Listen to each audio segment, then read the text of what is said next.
Project Impact is a project that was looking at human trafficking for sexual exploitation, specifically in Ottawa. It was funded by Status Women Canada, and it's a project that has never been done before, so it's a pilot project.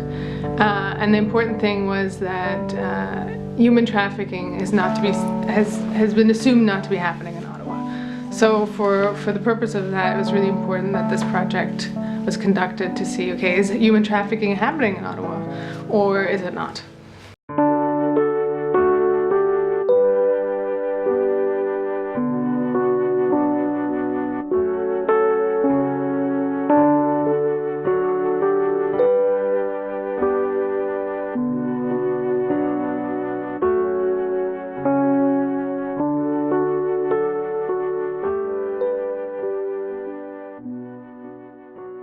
We define human trafficking to have three elements. So you need the act, the means, and the purpose. For the act, there's an element of recruitment happening or transportation.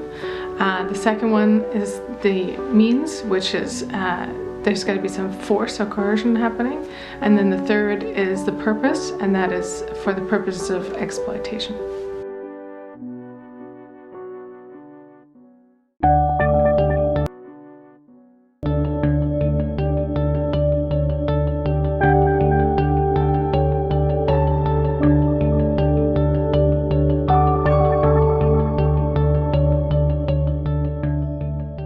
Our research found the youth are the most at-risk population in Ottawa, so we thought who better than youth to do this. At the same time, it's going to be an empowering piece for other youth that might want to take some initiatives in getting involved in human trafficking and learning more about it. Our film is about the knowledge that people have of human trafficking. We had decided that we were actually going to go out and talk to people to see if they knew a lot or if they didn't know. People should watch this film because it will open their eyes to what is happening in their backyards.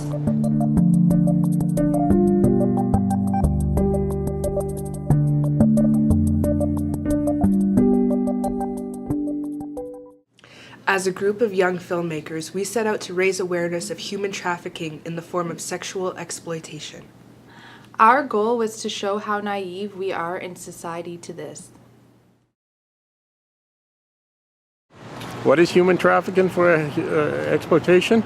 Wow, what can I say? It's an epidemic around the world, that's what it is.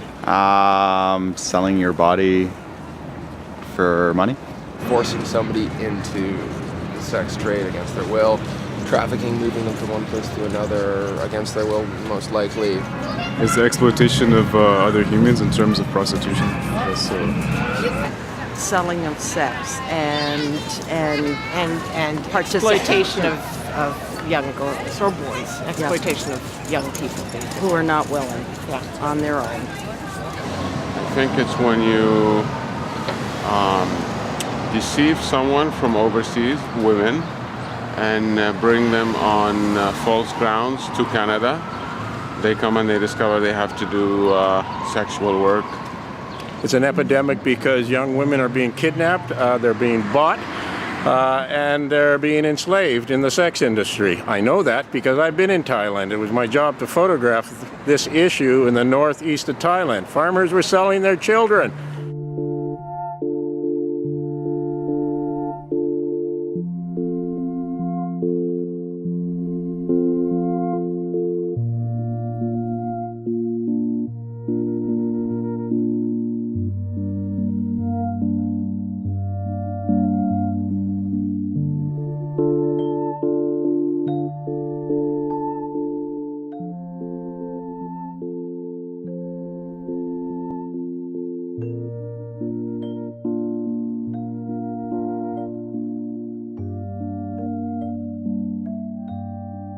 Do you think human trafficking for sexual exploitation is a problem here in Ottawa?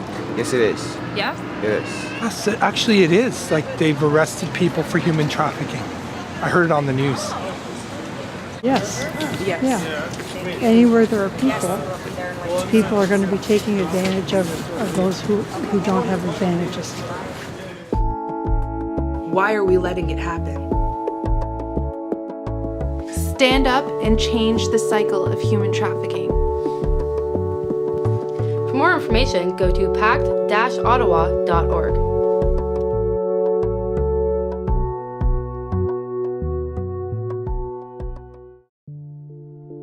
Before making the film, I definitely had the same idea in my head that it happens overseas and in different countries, such as Asia or Africa or in Europe and places like that. I never really took the time to think that, as anywhere else in the world, it's going to happen here. I wasn't aware and made myself aware of the things that do happen in Ottawa.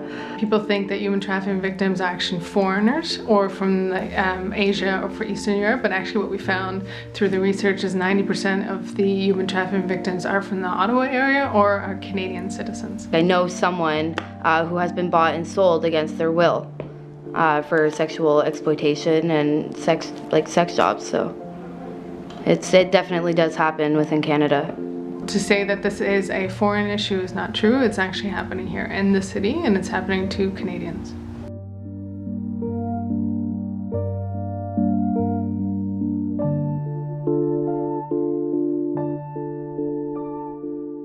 Another myth that we found is that human trafficking was very often confused with smuggling. So in order to be trafficked, you do not actually have to travel across a border.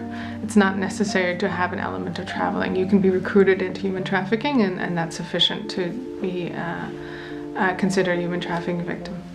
We don't usually take into consideration that it's people in our community that are going through it. We usually tend to put it on the back burner, saying that it happens elsewhere and that it happens to foreign people, not necessarily somebody who's from Ottawa or Canada and lives as your neighbor or as your friend. So the most vulnerable that we found are between the ages of 12 to 25, and we found there's sort of a peak of demand at the age of 15 to 16 of youth, and that is correlates with the demand of wanting younger girls. I want you to get that human trafficking can come in all sorts of different ways and forms, and there's a lot of different ways that you can be tricked into it, and I want you to get the awareness of the signs of human trafficking and how you can prevent it.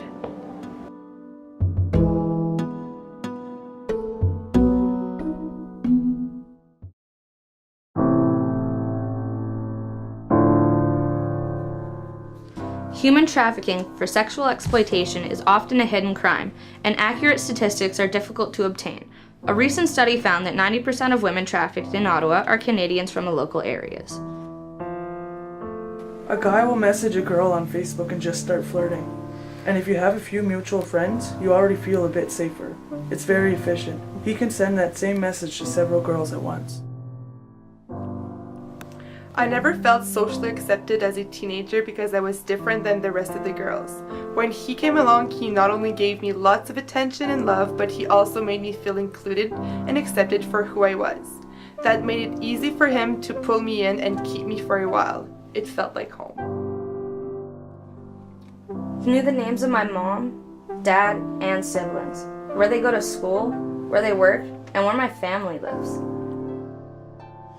In the game, you don't ask, you just do what you are told. Just knowing what human trafficking is would have helped me.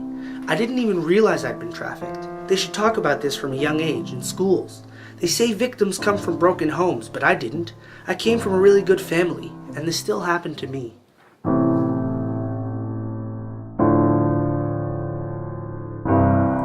Human trafficking is here. And it's happening now.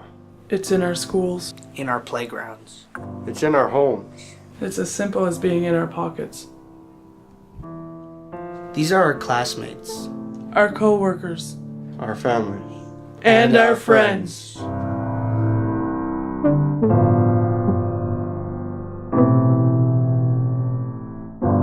Together, with awareness, we can create change.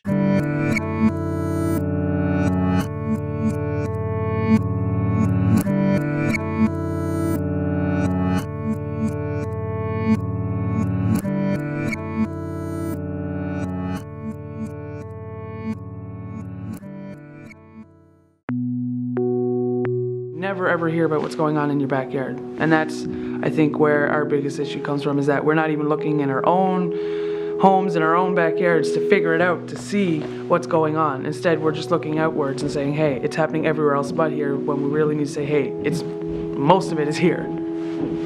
Human trafficking is not about simply abducting or kidnapping a girl. It's really a lot more about grooming and psychological manipulation over many months.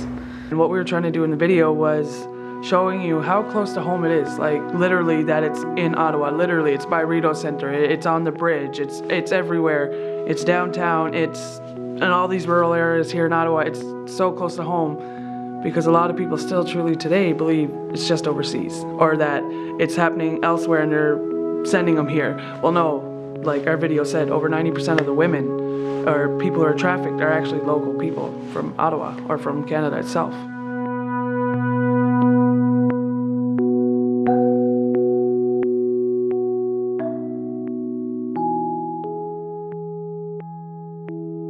Our film is called The Friendly Fake, and our film is about basically human trafficking, but on the aspect that anyone can be not what they appear to be. The whole idea that the recruiters that go out there looking for girls for their pimp seek out the most vulnerable girls.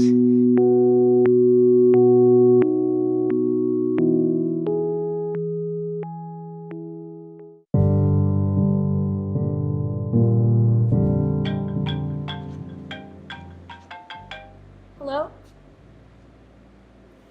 What? I love you. Please. Please don't do this. Fine. You know what? Be like that.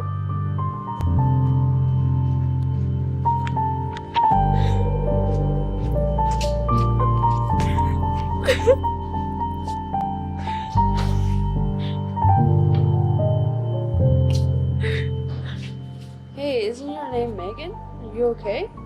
Yeah, I'm fine. You've been crying. What's wrong? Is someone bothering you? My boyfriend called me today and he broke up with me. 2 years out of nowhere. What? He obviously doesn't know how amazing you are. There was another girl. I'm such a freaking idiot. Oh, hon, don't beat yourself up over this guy. If he just up and left you like that, he never deserved you in the first place. Maybe you're right. I don't really know you. I'm sorry for dumping all this on you. Hey, it's okay. I'm here for you. Thanks. Right now, I feel like you're the only person who is. I feel so bad for you. I've been in your situation before. Do you want to go grab a drink or something? It's on me. I don't know. It's getting late.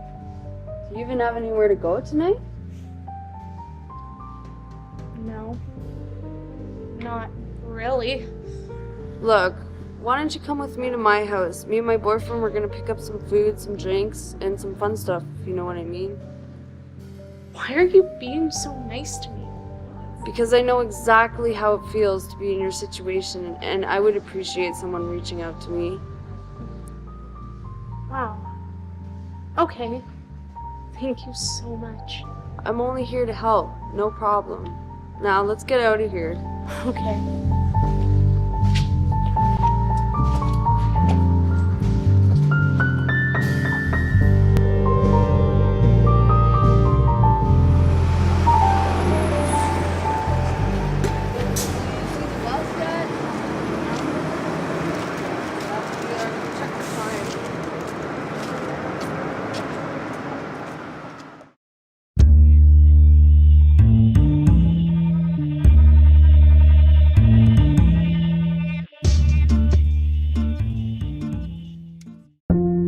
One thing I want people to gain from Friendly Fake is to know the signs, be aware of how recruiters typically come across. there's a lot of psychological grooming that's going on. So in Ottawa, we heard a lot of cases where the girls are just vulnerable because they're somehow not feeling socially included, or they're feeling the pressure of gender stereotyping, of needing to live up to a certain sexual stereotype and being popular in a certain way. Gift giving, there's attention, there's affection, there could be something as simple as trips, days to the spa, clothing, material-based items, and so there's that monetary attraction, right? And this happens over an extended period of time, and then through there, you'll sort of transform into what we call a breaking stage, which could consist of psychological manipulation and abuse, emotional harm, financial control, isolation from supports, family and friends. And that grooming process, throughout that process, the victim is incurring a debt to which they never knew they were going to incur.